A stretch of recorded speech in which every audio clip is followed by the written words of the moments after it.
Memory by Howard Phillips Lovecraft.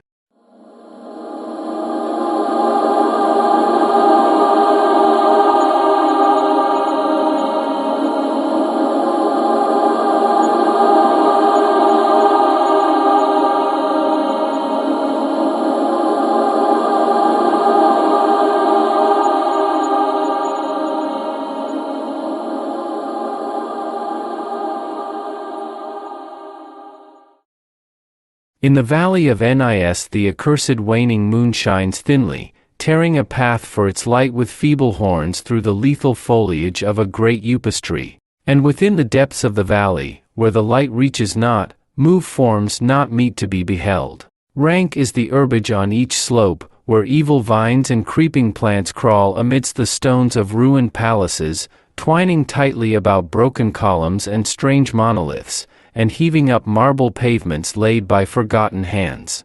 And in trees that grow gigantic in crumbling courtyards leap little apes, while in and out of deep treasure vaults writhe poisoned serpents and scaly things without a name.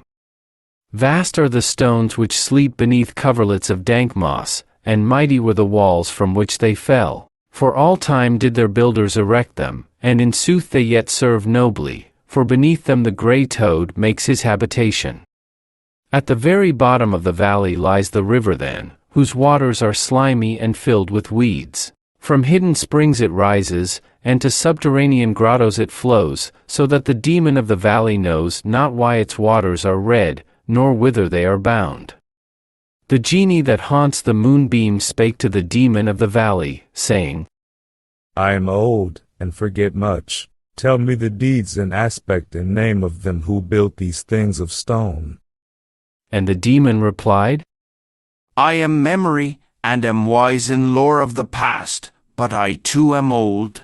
These beings were like the waters of the river then, not to be understood.